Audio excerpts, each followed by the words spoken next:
Hello everyone, সবাই কেমন আছেন? ফার্স্টে কড়াইতে জল নিয়ে নিয়েছি। তারপরে কিন্তু এখানে আমি চালের গুঁড়ো ব্যবহার করলাম। হ্যাঁ, চালের গুঁড়ো দেওয়ার আগে কিন্তু একটু সামান্য লবণ দিয়ে নিয়েছি। আর চালের গুঁড়োটা ভালো করে মিশিয়ে নিচ্ছি। তারপরে একটু ঢেকে দিলাম কিছুক্ষণের জন্য।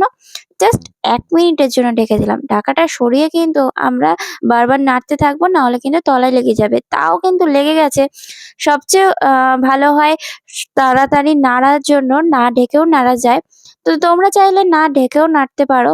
তো অপেক্ষা করার কোনো দরকার নেই। আর গরম, গরমই কিন্তু দেখো হাত দিয়ে মসটে নিতে হয় ভালো করে। অনেকটা টাইম মসটানোর পরে কিন্তু এখানে চালের গুঁড়োর যে ডোটা রয়েছে সে থেকে একটু লেচি কেটে নিয়ে আমি কিন্তু এখানে আ লেচি থেকে গোল, গোল করে নিচ্ছি। তারপরে কিন্তু আমি এখানে একটা কৌটোর ঢাকনা নিয়েছি, ছোট্ট একটা কৌটোর ঢাকনা নিয়েছি। আর ঢাকনাগুলো দিয়ে কিন্তু আমি এটা কেটে নেব। তার আগে কিন্তু এখানে আমি এটাকে গোল করে নিচ্ছি বেলুন দিয়ে। তো আমি ১ম এ বলে রাখি চালের গুঁড়ো কিন্তু ফেটে, ফেটে যাওয়ার চান্স থাকে। আমার এই চালের গুঁড়োটার ডোটা একটু শক্ত হয়ে গেছিল। কারণ আমি সেই সকালে করেছি আর সন্ধ্যেবেলায় আমি মানে কাজ করতে আবার বসেছি। তো তার আগে সারাদিন আমার সময় হয়নি মেয়েকে স্কুলে দিয়ে আসা, নিয়ে আসা করতে গিয়ে হয়নি আর।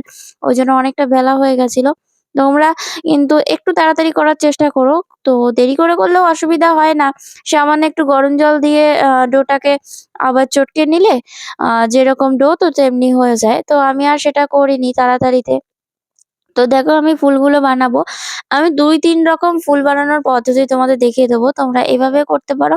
আমি কিন্তু এই পরপর কটা রাখছি। আমি রেখে দিয়ে আমি অনেকগুলোই একসাথে রেখেছি। আর রেখে দিয়ে পরপর কিন্তু এই মাঝখান থেকে কেটে নেব। তো একটা ছুরি ব্যবহার করে কিন্তু এখান থেকে কেটে নেব। ভিডিওটা করার সময় পাশে ছুরি ছিল বলে আমি কিন্তু ভিডিওটা অনেকটা কেটে দিয়েছি। কারণ আমি ছুরির এটা দেখাবো না।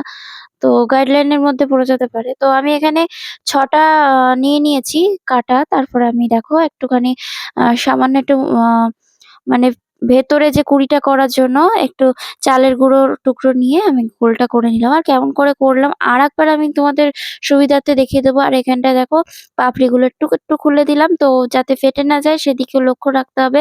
আর বেশি কিন্তু শক্ত হলে ডোটা ফেটে যাওয়ার চান্স থাকে। দেখো আবারও কিন্তু আমি ৬ টা নিয়ে নিলাম। সেম পদ্ধতিতে আমি করে নেবো। আর দেখো আ তোমরা চাইলে কিন্তু চিরুনি দিয়েও এখানে করে নিতে পারো একটু দাগ, দাগ মতো। আর দেখো একটু কুঁড়ির মতো নিয়ে আমি এখানটায় সবকটা নিয়ে পেঁচিয়ে, পেঁচিয়ে দিচ্ছি। তো সামান্য একটু সাথে, সাথে জল ব্যবহার করেছি যাতে লেগে, লেগে যায়। আ একটার সাথে একটা খুলে না যায়। আর পাপড়িগুলো দেখো একটু সারিয়ে দিতে হবে। তো এই হলো একটা পদ্ধতি। তারপরে আরেকটা পদ্ধতি তোমাদের দেখাবো। তোমরা চাইলে বিভিন্ন পদ্ধতিতে করতে পারো, কোনো সমস্যা নেই।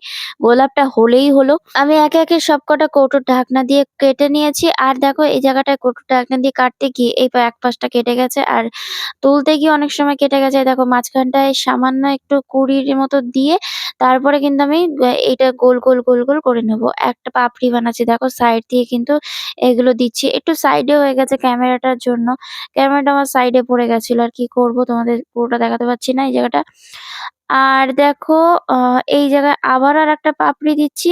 একদমই সহজ পদ্ধতিতে কিন্তু অনেকটাই সময় লেগে গেছে আমার করতে, করতে। প্রায় ৫ টার সময় বসেছি কাজ করতে। আর আমি উঠেছি ঠিক ৯ টার সময়। বুঝেছো কতটা সময় লেগেছে এগুলো করতে? তো দেখো পাপড়িগুলো কি সুন্দর হয়েছে। আর পাপড়িগুলো কিন্তু একে, একে খুলে দিতে হবে। সেম নিচের দিকেও ওরকম করতে হবে আর মাঝখান দিয়ে কেটে দিতে হবে। ওটা কাটারটা আমি দেখাইনি। তো দেখালে আবার প্রবলেম হতে পারে ওইজন্য আর দেখাইনি। দুপাশে তাহলে ২ টো গোলাপ হয়ে যাবে একটার থেকে। এরকমভাবে করলে ২ টো গোলাপ একসাথে হবে। তো এরমভাবে করলে তাড়াতাড়ি হয়ে যায় এই আরকি। এই দেখো তোমাদের সুবিধার্থে আমি আবারও দেখিয়ে দিচ্ছি। দেখো গোলাপটা কিভাবে করছি। এই দেখো কত সহজভাবে করছি। একটার পর একটা। কিন্তু এই জায়গাটা ক্যামেরার জন্য না খুব অসুবিধা হয়েছে। দেখাতেই ঠিকমতো পারিনি।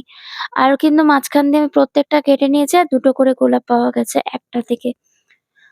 ৬ টার থেকে ৬ টা তুমি যদি ৬ টা এখানে ফুলের পাপড়ি দাও, সেখানে ৬ টার থেকে ২ টো করে পাওয়া গেছে। তো দেখো পরপর দিচ্ছি তারপরে কিন্তু আ এখানে আ হচ্ছে কুঁড়ির মতো দিয়ে তারপরে এগুলো গোল, গোল করে ঘুরিয়ে নিয়ে এরকম ভাবেও কিন্তু হবে। ঠিক আছে? মাঝখান দিয়ে কেটে নিলাম। তো এইভাবেও কিন্তু হবে। তোমরা যেটা চাইবে সেটা তোমরা করতেই পারো। তো ২ টো করে হয়ে গেল। আমার এখানে গোলাপ সব কমপ্লিট। আর এখানে জল দিয়ে দিলাম শিরা বানানোর জন্য। একপাশে গোলাপগুলো রাখলাম, আরেক পাশে শিরা তৈরির জন্য আমি কিন্তু জল দিয়ে দিলাম।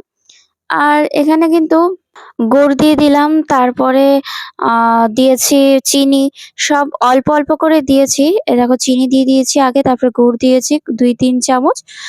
তো সেক্ষেত্রে দুটো মিক্সড করে যেহেতু করেছি মিষ্টিটা বেশি থাকবে। আর এখানে কিন্তু মানে শিরাটা একটু পাতলা হবে যার জন্য কমই লেগেছে। বেশি দিলে আবার গাঢ় হয়ে যাবে শিরাটা। খুব বেশি আমি এখানে কিন্তু গাঢ় করব না শিরাটা, একটু পাতলাই করব। এখানে তেল দিয়ে দিলাম ওগুলো ভাজার জন্য। ফার্স্টে আমি ভেজে নেব। একে, একে ভেজে নেব। আর তার আগে আমি দেখে নিলাম তেলটা গরম হয়েছে কিনা। আর দেখো একে, একে আমি দিয়ে দিচ্ছি সমস্ত গোলাপগুলো। আর এপিঠ-ওপিঠ করে ভেজে নেব। আবার এক পিঠে না হলে লাল হয়ে যাবে।